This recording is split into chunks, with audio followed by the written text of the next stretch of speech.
Welcome to New Radar Garut Podcast. Assalamualaikum warahmatullahi wabarakatuh. Waalaikumsalam warahmatullahi wabarakatuh. Selamat pagi kan? Selamat pagi, Sampurasun. Alhamdulillah pada pagi hari ini berjumpa kembali dengan saya Kang Noto di acara Talk Show New Radar Garut.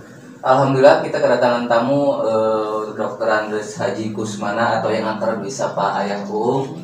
Beliau adalah Kepala Perwakilan BKKBN Provinsi Jawa Barat. Ini Pak, berbicara perkembangan COVID-19 baik di Kabupaten Garut terus di Provinsi Jawa Barat ini kan kalau saya lihat grafik apalagi secara nasional tiap hari perkembangannya ada aja yang nambah Pak positif. Nah, kalau sampai saat ini BK Jabar dalam perannya untuk memutus mata rantai COVID-19 ini sejauh mana Pak? Assalamualaikum warahmatullahi wabarakatuh, para pendengar dan para penonton yang saya cintai, Sampurasun. Ini namanya talk show ya. Di mana ini Dek? Radar Garut. Ya, di New Radar Garut New Radar Garut. Ya, terima kasih sudah diundang. Ini jadi tamu istimewa kami jauh dari Bandung. Lebih banyak. Lebih di Bandung duduk yang gangan kene terus disubuhkan terus mios. Kalau kita berbicara tentang pandemi, memang sesuatu yang luar biasa kita harus menyikapi. Ya. Kenapa? Karena ini adalah sesuatu yang di luar dugaan dan kemampuan manusia. Dari aspek psikologis manusia pada umumnya mendapatkan satu ujian dari Allah Subhanahu Wa Taala itu membuat kita harus mawas diri. Ada apa di balik semua ini? Karena pandemi ini setiap saat, setiap waktu ngintip terhadap kehidupan kita. Salah satunya sekarang data yang tercatat di Satgas atau di komite itu sampai saat ini ada 50.482 kasus yang kena terpapar. Walaupun dari yang terpapar ini ada 7.668 kasus yang dianggap aktif, kemudian alhamdulillah sudah sembuh sekitar 41.000. Lantas pertanyaan Kang Noto tadi, apa sih yang dilakukan oleh BKKBN gitu ya? Jawabannya simpel Kang Noto, banyak yang dilakukan oleh BKKBN. Kenapa? Karena BKKBN ini mengusung visi dan misi bahwa mewujudkan keluarga berkualitas itu adalah merupakan visinya BKKBN.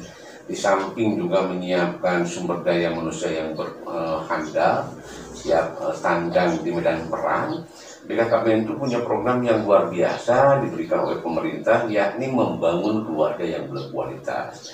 Karena itu namanya programnya aja sudah Bangga Berencana. Pembangunan keluarga, kependudukan, dan keluarga berencana.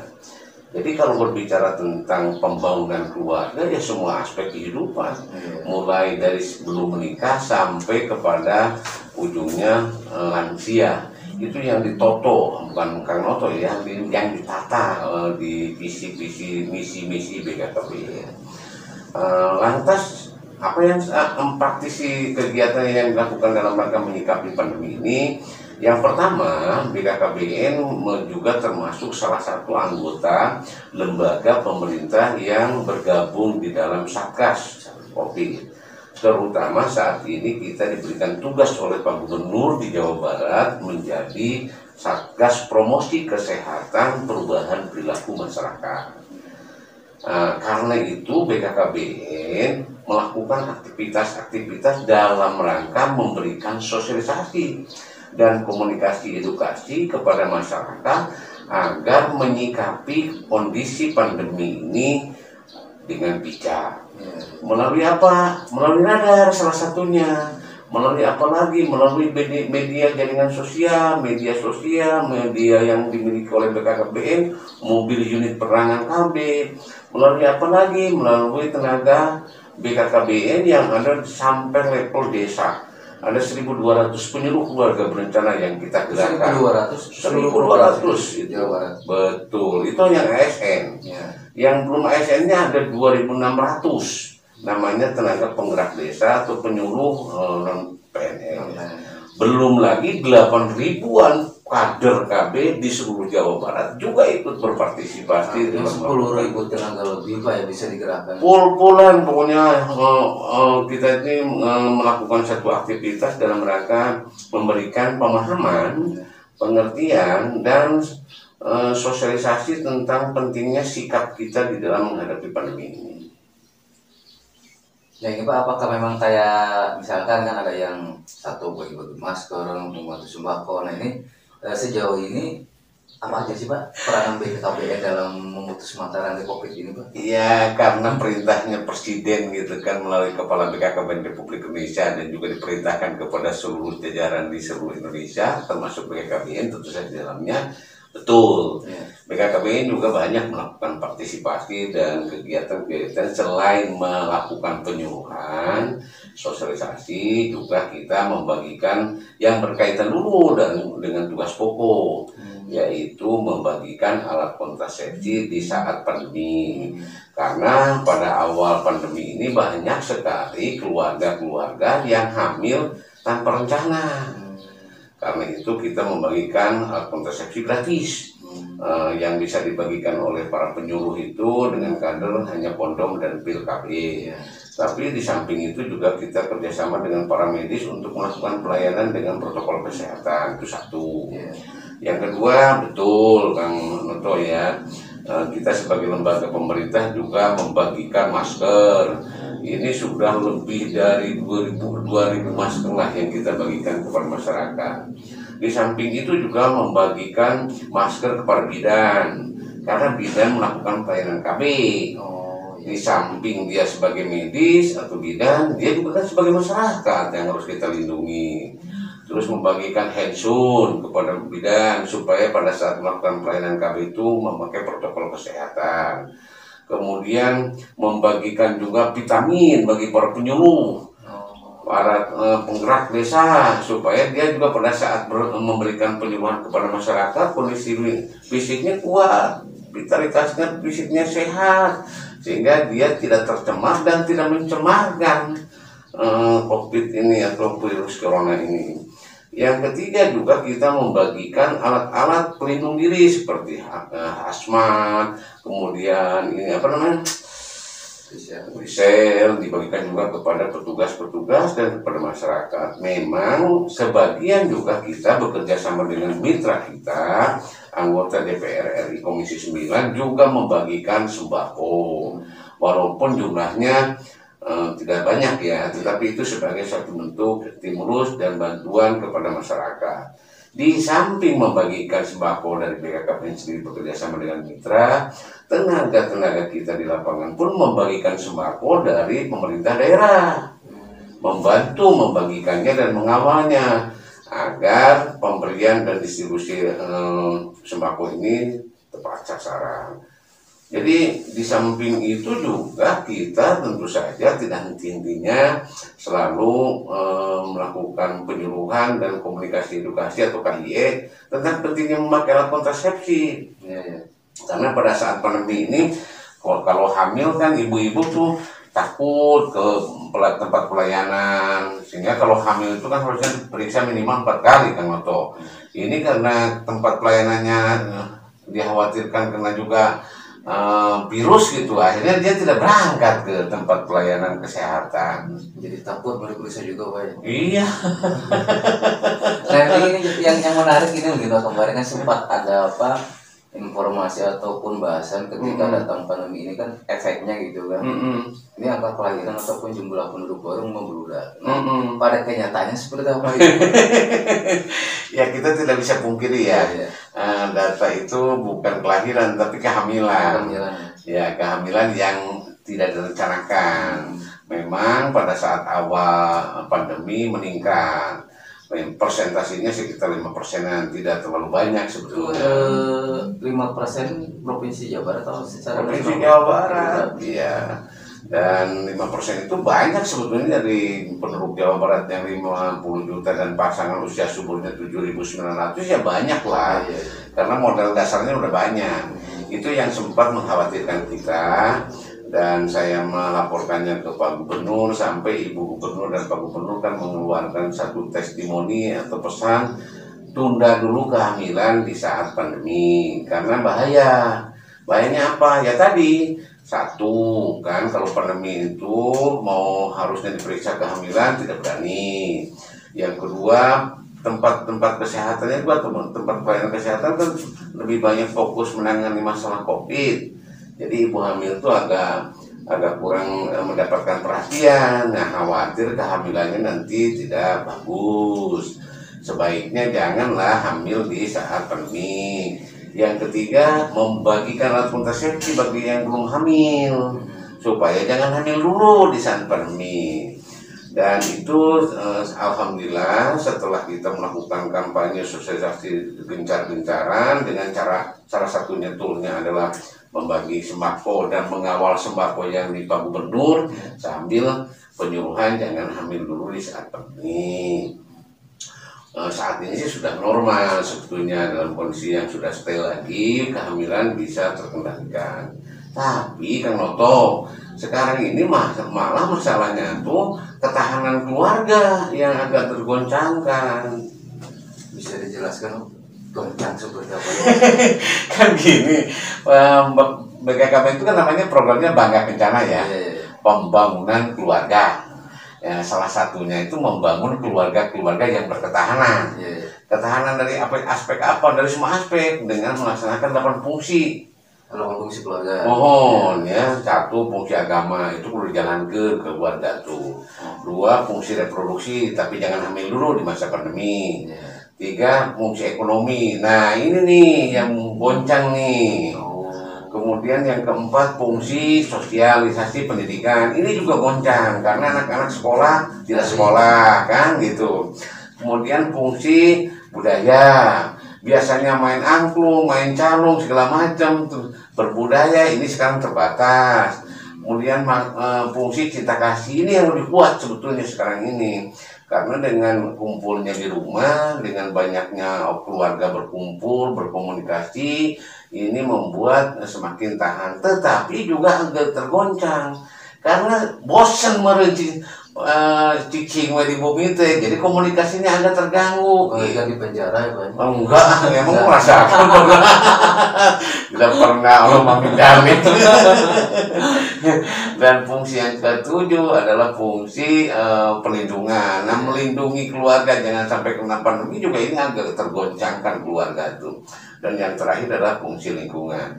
Fungsi-fungsi ini agak terganggu, beberapa fungsi, terutama fungsi ekonomi dan fungsi komunikasi, fungsi reproduksi.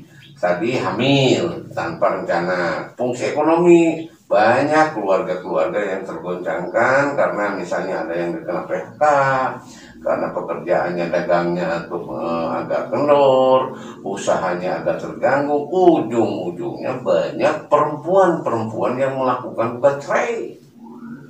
Nah artinya kan ketahanan keluarga tergoncangkan. Kalau keluarga itu tergoncangkan dan cerai, itu namanya keluarga yang kurang berkualitas. Padahal visinya BKKBN itu membentuk keluarga yang berkualitas. Tapi kita berbicara memang agak berbanding mungkin Pak, dalam artian saling berhubungan ketika tadi fungsi ekonomi terus sampai dengan perceraian itu memang ibaratnya satu indikator yang saling berhubungan. Betul memang. Jadi kita juga kalau bahasa Indonesia, bahasa Sunda, bahasa Garut nama temaiben lah gitunya. Nah, gitu. Karena kondisi ekonomi itu kan menjadi satu hal yang penting di dalam keluarga. Di samping itu juga tadi komunikasi. Jadi karena keluarga ini mungkin terlalu banyak berkumpul, mungkin ya terlalu sering dan lain-lain, di samping menjadi hamil, komunikasi jadi kurang efektif. Artinya miskomunikasi, pemahaman, tambah-tambah perjalanan ekonomi, ujung-ujungnya jadi emosi. Karena jadi emosi ya sudah melakukan hal-hal yang tidak diharapkan di dalam membentuk keluarga berkualitas. Ia menggugat perceraian di pengadilan agama. Mungkin Pak, apa berbagi sharing ataupun kiat kepada para ibu kurus atau milenial ataupun masyarakat Kabupaten Garut pada khususnya, umumnya untuk seluruh masyarakat Indonesia dalam situasi sulit ini, dalam situasi pandemi, bagaimana sih agar kita tetap menjalani kehidupan ibaratnya yang lebih baik, terutama dalam menjalankan program Bangga Kencana itu? Kiatnya itu sebetulnya kalau yang sudah teruji ya ketahanan keluarganya itu sebetulnya udah tahu. Yang pertama tentu saja laksanakanlah fungsi-fungsi keluarga itu. Mulai dari fungsi agama sebagai landasan utama. Karena bangsa kita dan warga negara Indonesia semuanya juga beragama. Jadi menjalankan fungsi agama itu akan menyejukkan hati sebetulnya. Kalau sudah sejuk hati, maka yang keluarannya tuh energinya jadi positif. Adem gitu kan, positif. Malah piring gelas Malaya. Oh, tidak akan ada piring terbang, tidak akan ada gelas terbang, tidak akan ada mata melotot gitu. Tapi itu adalah kunci dasar ya, kunci dalam keluarga. Apakah karena itu menjadi sesuatu hal yang penting? Sangat. Kok BKKBN berbicara tentang fungsi agama, nah itu fungsi keluarga. Bukan Ustadz nih kepala BKKBN itu, tetapi fungsi agama itu menjadi landasan utama di dalam membentuk keluarga yang Kalau berkualitas. bangunan mah jadi pondasinya Pak ya. Iya, kalau fondasinya kuat ya sudah, apapun yang menggoda guncangan seperti apapun akan bertahan. Sehingga keluar energinya energi positif. Yang kedua sebetulnya strateginya adalah fungsi pendidikan. Jadi pendidikan itu kalau memang jalan dengan sesuai, pendidikan itu kan tidak hanya di sekolah, pendidikan itu kan tidak hanya di kampus, pendidikan itu kan bisa dilakukan di dalam keluarga, dan keluarga itu adalah pendidikan pertama dan utama di dalam membentuk keluarga yang adem. Jadi peranan ibu, peranan ayah untuk selalu memberikan pendidikan kepada anggota keluarganya.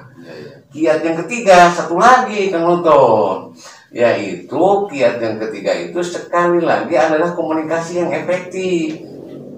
Nah, terkadang komunikasi jadi salah satu kunci ini Pak ya, segala rupa gitu, dalam artian ketika miskomunikasi atau ibaratnya komunikasinya tidak tersampaikan dengan jelas, akhirnya wow dampaknya kemana-mana. Saya karena tadi piring terbang, bola terbang gitu. Karena sebetulnya itu kan tidak bisa aja persoalannya tidak persoalan karena guyonan atau ngobrol tiba-tiba tidak nyambung, akhirnya menimbulkan energi negatif. Kalau sudah energi negatif menyedes lah. Tadinya adem itu jadi panas gitu. Barangkali perlu kipas yang ada kulkas Pak ya. Dan yang berikutnya adalah yang paling penting adalah persiapan untuk menjadi keluarga yang berkualitas. Nah ini memang BKKBN juga punya program Kang Noto. Programnya itu namanya 2125 keren. 2125 keren. Bukan dalam artian menghadapi tahun 2021 itu Pak? Bukan. Jadi 21 itu umur wanita. Iya. Jadi kalau remaja itu milenial, YouTuber, kalau mau menikah itu bagusnya usia yang ideal itu bagi perempuan itu 21 tahun.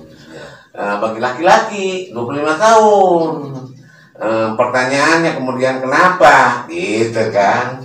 Nanti jelaskan kalau sudah ditanya sama Kang Noto. Kalau Kang Noto belum nanya, tidak akan saya jelaskan. Oke Pak, kalau berbicara mungkin berhubungan dengan budaya juga Pak.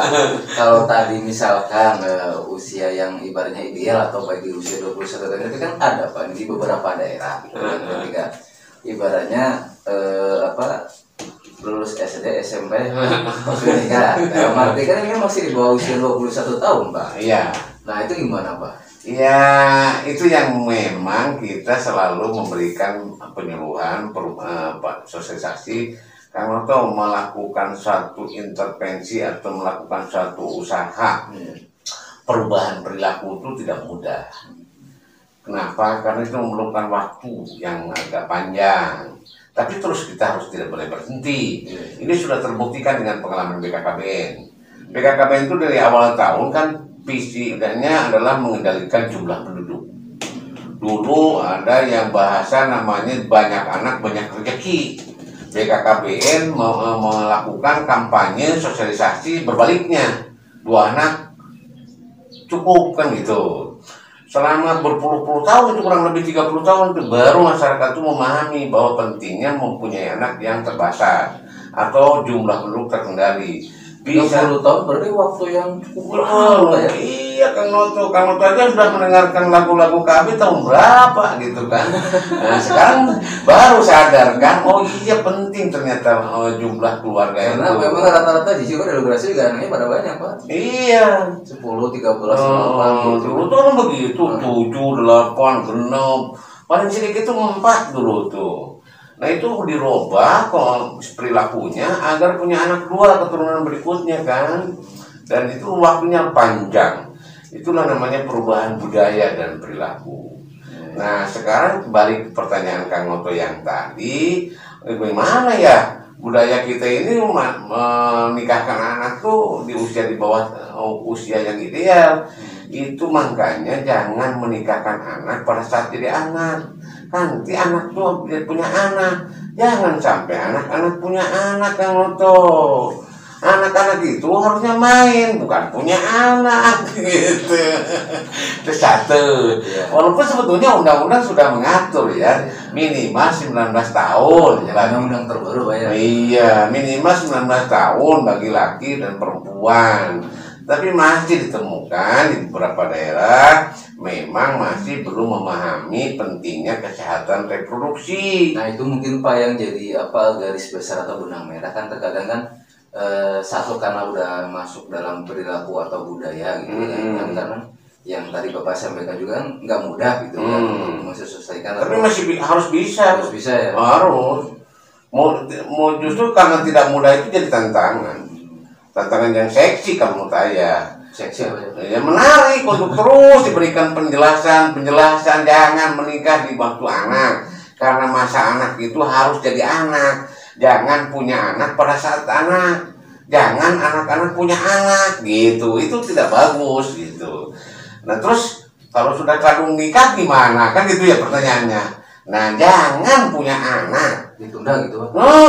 Jangan hamil dulu gitu. Hamilnya nanti pada saat usianya sudah lebih dari 20 tahun. Itu usia standar apa ya? Ideal bukan standar, karena itu bukan barang ya, manusia.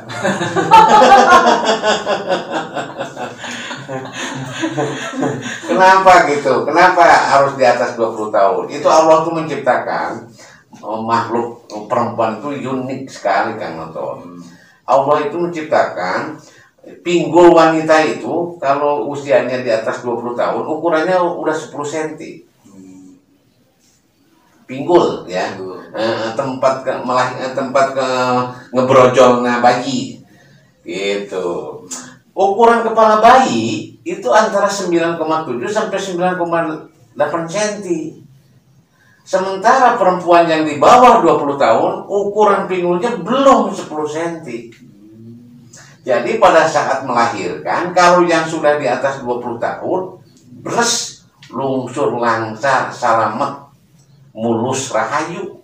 Kalau yang belum 20 tahun kan kepala bayinya 9,8 cm, pinggulnya belum 10 cm, seren. Kira-kira gitulah bahasa gampangnya. Ujung-ujungnya apa? Ujung-ujungnya bisa terjadi pendarahan pada saat melahirkan. Kalau sudah pendarahan, ujung-ujungnya apa? Kemungkinan meninggal dunia. Innalillahi wa inna ilaihi raji'un. Makanya angka kematian ibu melahirkan di Jawa Barat tinggi.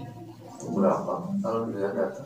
Wah, nggak akan dikasih tahu. Nanti juga tidak ngerti kalau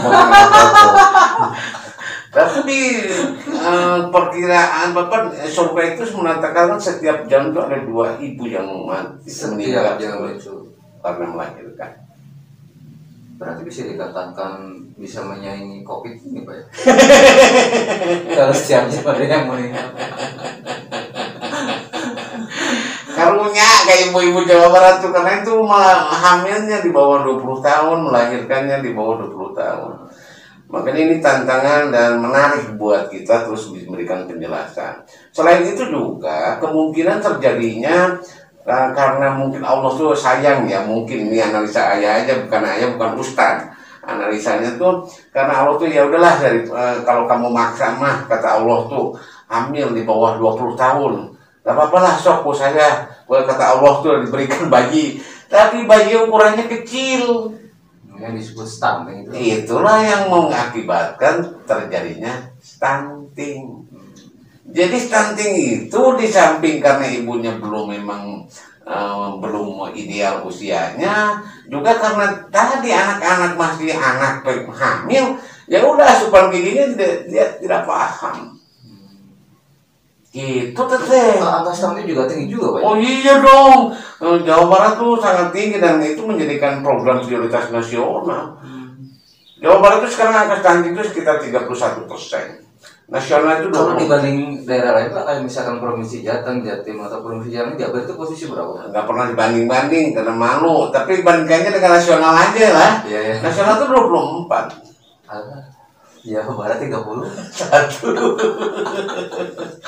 Jadi bantuan aku radar ya, aku YouTuber YouTuber anak-anak ayah yang ganteng-ganteng, yang soleh-soleha, ya janganlah menikah di usia di bawah 21 tahun bagi wanita, dan jangan menikah di bawah usia 25 tahun bagi laki-laki. Karena ini sangat berbahaya untuk masa depan keturunan kalian semua. Siapkan diri. Mendingan rana mau usaha sing segut, sing semangat, kumpulkan untuk persiapan. Jangan persiapan wedding kesana kemari puluhan juta, di persiapan pernikahan fisik kita, calon pengantin, pengetahuan kita tentang calon ibu, calon ayah malah tidak pernah belajar. Lebih penting itu, Pak, ya. Lebih penting itu. Itu sebetulnya yang lebih penting itu, Pak, ya. Itu yang lebih penting tukang loto. Ini kan kita bukan tempat wedding yang foto kesini, foto di radar. Puluhan juta kadang-kadang waktunya juga habis. Sementara pengetahuan kesehatan reproduksi tidak dipahami atau belum dipahami.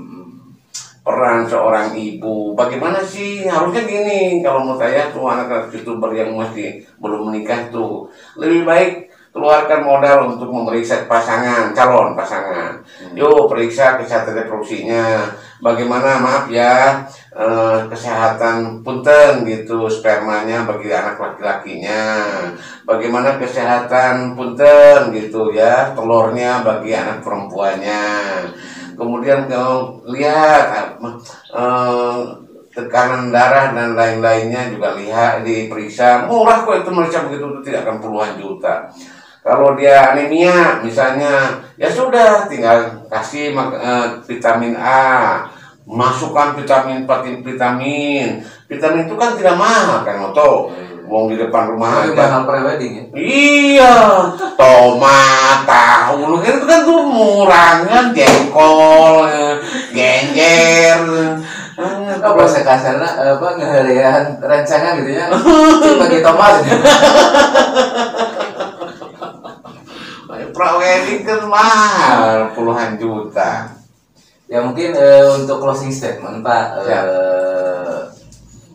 Dari bisa dipertegas dalam pandemi ini, ibaratnya selain tadi yang disampaikan, selain 3M, ada nggak sih, Pak, kalau Sulapa ada trik rahasianya nggak, Pak, biar tetap, ini kan Bapak kelihatan sehat, biar tetap semangat gitu dalam situasi sekarang lah gitu, apalagi sekolah libur gitu kan, kegiatan ibaratnya kayak kurikuler, kalau mahasiswa kegiatan mahasiswa juga libur. Nah mungkin ada trik atau yang pertama sih, sekali lagi ini perasaan baru 1 menit udah ngobrol kok udah closing statement sih kamu.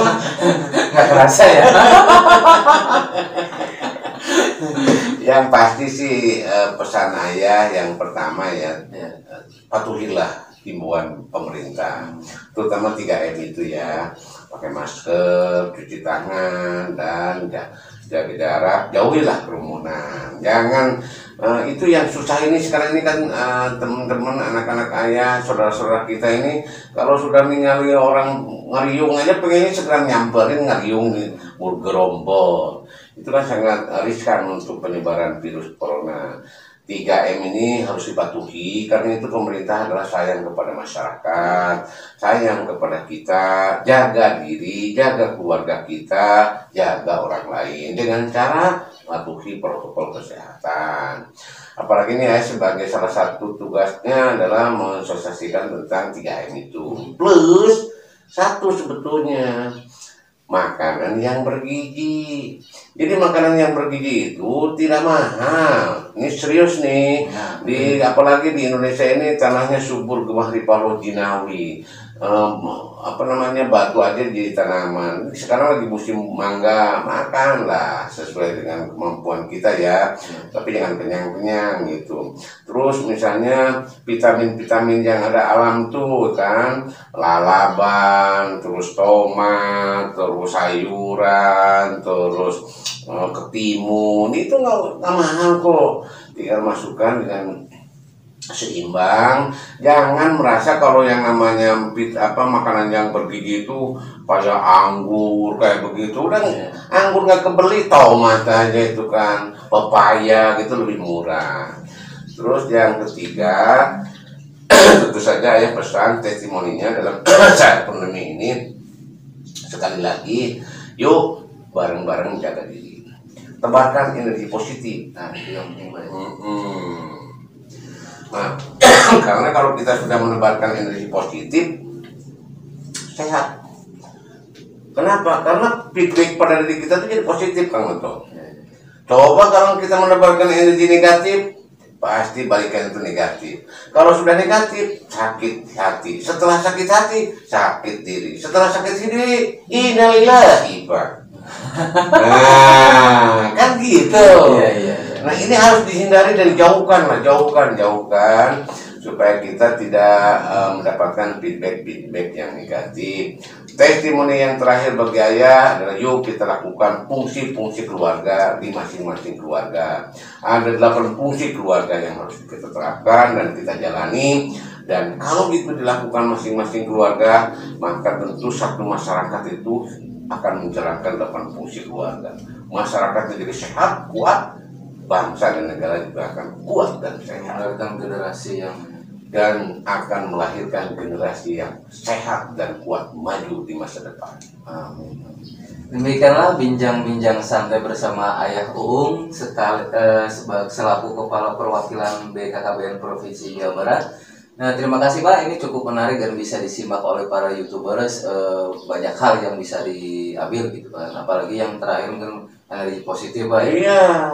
Tapi sebelum itu ayah mau pantun. Ya. Pantunnya begini, buat anak-anak ayah, para YouTuber, pantun yuk. Pantunnya, pagi-pagi ibu pergi ke pasar baru, membeli tahu hanya 5. Ayo kita sama-sama maju dan saling memberi kebahagiaan kepada kita. Karya Ayah Uung. Karya Ayah Uung dari Kepala Perwakilan BKKBN Jawa Barat. Berencana itu keren, 2 anak lebih sehat. Itulah pantun yang cukup membuat saya terkesima. Oke, sampai bertemu kembali di acara New Radar Garut dengan narasumber yang menarik lagi. Sekian dari kita. Wassalamualaikum warahmatullahi wabarakatuh. Waalaikumsalam warahmatullahi wabarakatuh. Salam sehat.